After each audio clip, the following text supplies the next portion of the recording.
Good morning, ladies and gentlemen. Joshua Chastain here, as usual, with my lovely wife. This is W.L.L. This is We Love Lawrence. Another very special treat for you guys again.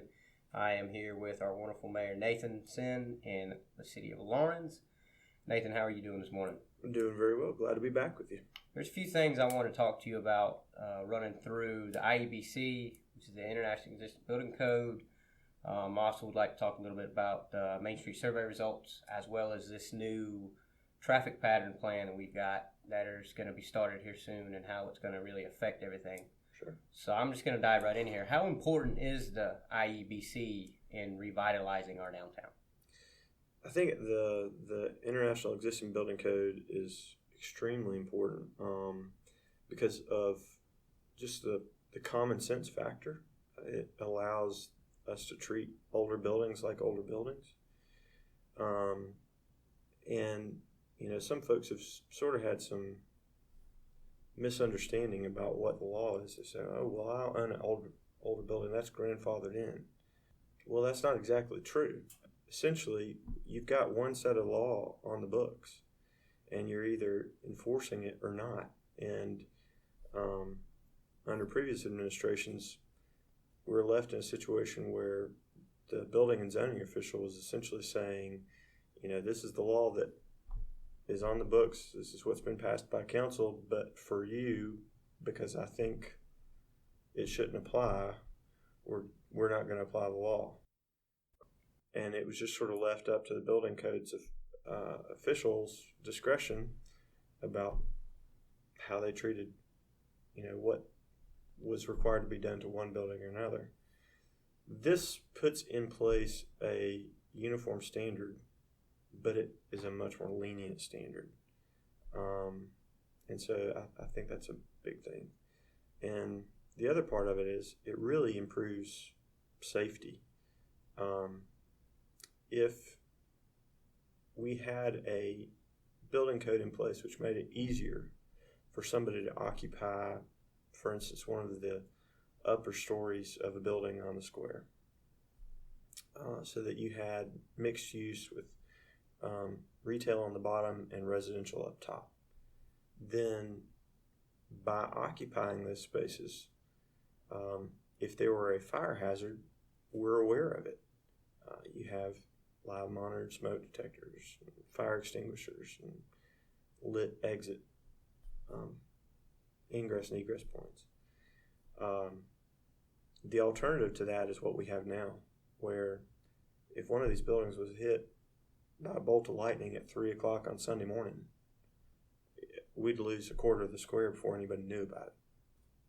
So it's one of those things that encourages growth. It makes it easier on property owners, and it makes us more safe. There's just no downside to it. That's great. So in generalized terms, it generalizes and it makes it all a level field when it comes to wanting to move in and, say, renovate one of these buildings. It makes everything the same. Exactly. Instead of leaving it up to the discretion of one portion or the other, it's set in stone. It's this way. Well, it's more lenient, so it allows the building code official to treat individual historic buildings as they come. That's one of the reasons it's easier than the law that we have on the books right now, which is the International Building Code, which would mean that we have to treat everything like brand new construction. I imagine that could get pretty pricey as well. Exactly.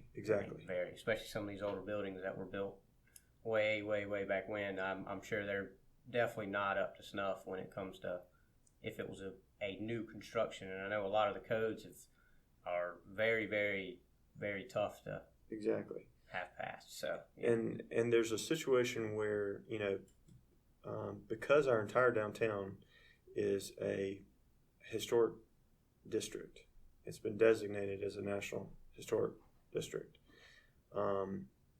Any of the properties within the district that are contributing properties can have tax credits from the State Historic Preservation Office that would apply, as long as you, in your renovation of those buildings, do what you need to preserve the historic character. Well, the problem what we were running into is the State Historic Preservation Office was saying one thing and the building code was saying another. And so our building code was essentially precluding anybody from being able to qualify for those tax credits.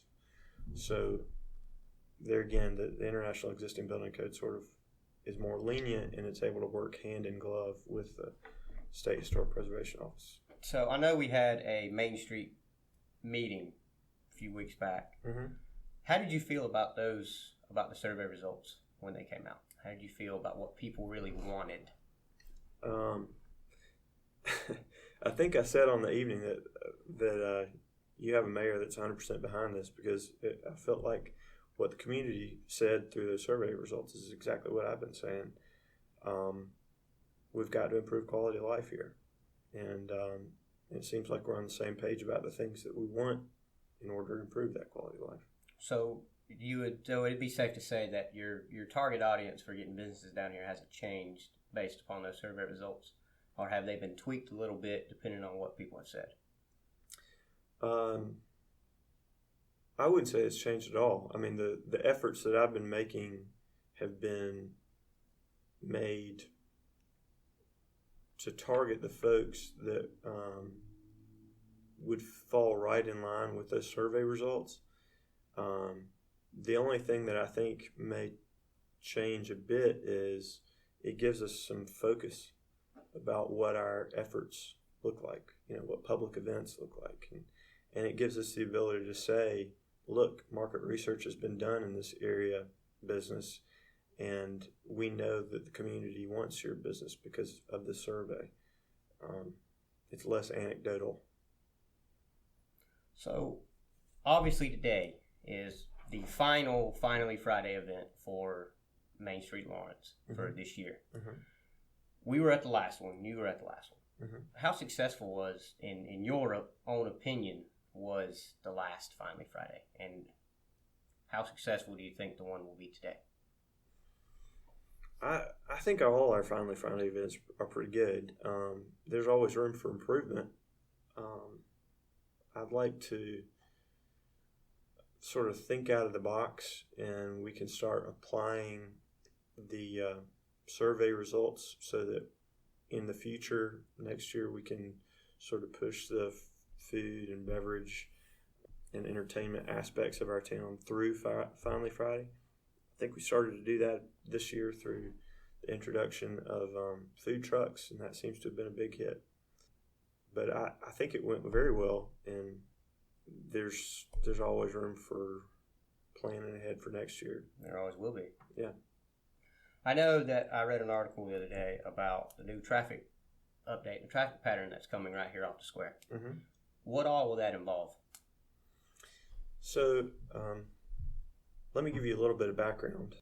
When I first took office, one of the things that I had promised during the campaign was that we would do our best to implement the master plan that was created in partnership between the City of Lawrence and Main Street Lawrence back in 2017.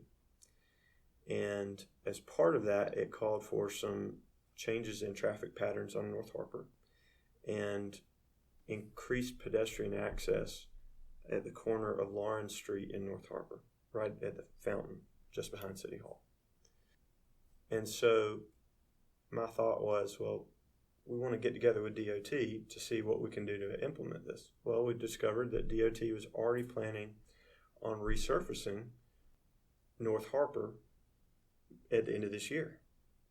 Perfect, right? So if we're going to spend taxpayer money on getting a public project like that done, doesn't it make sense to do something right the first time rather than have to tear up pavement and redo it again down the road?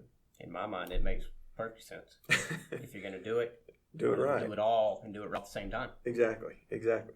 So we invited several engineers from DOT, and Senator Verdon and I sat down in this office to meet with them, introduce them to the master plan, and talk about how they could help us implement it. So essentially that's what they did. They came back with some recommendations. Now, I'll say not everything about what they have drawn up maybe exactly as I picture it in my mind. They are engineers, and they are very numbers driven. They're not artists. They're not engineers. artists. As an engineering student here, we're not artists.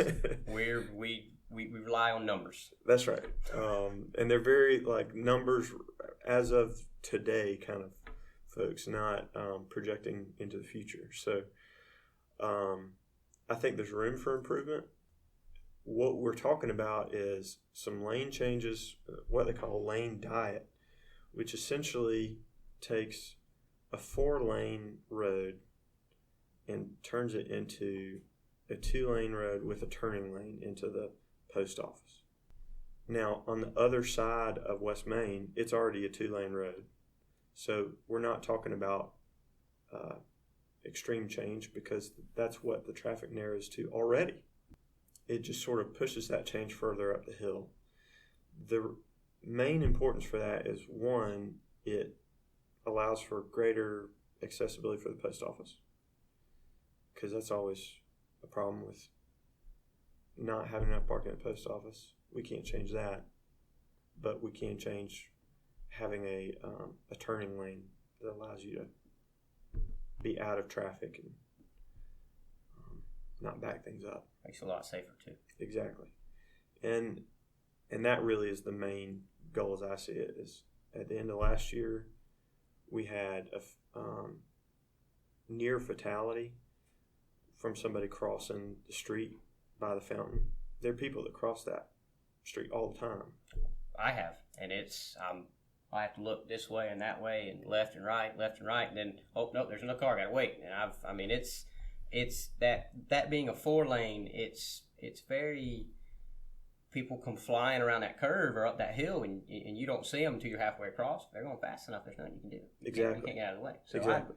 I believe, condensing that into a 2-lane, that would be a great step towards safety, trying to get access to the square from our public parking that we have across the street over there. And a lot of folks say, well, there's not enough parking on the square. Really, there is quite a bit of parking between the 2 public parking lots we have. It's just not very accessible.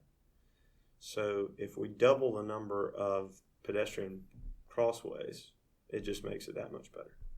There's been other things about this master plan, and this is obviously a very, very important step in the direction that we're looking to go. What is the next big step for that master plan? Well, actually implementing those lane changes is extremely important. We're looking at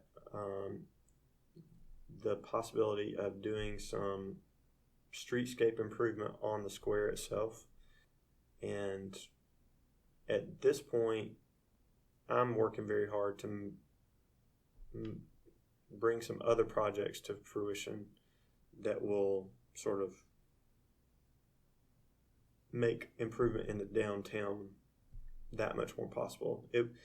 The projects we're looking at aren't part of the master plan. They involve bringing housing and mixed-use retail and housing developments, stuff that would fit in with the survey that was done by Main Street. But it's one of those situations where even if it's not written into the downtown master plan, they sort of go hand in glove. That's awesome. I look forward to seeing those changes come.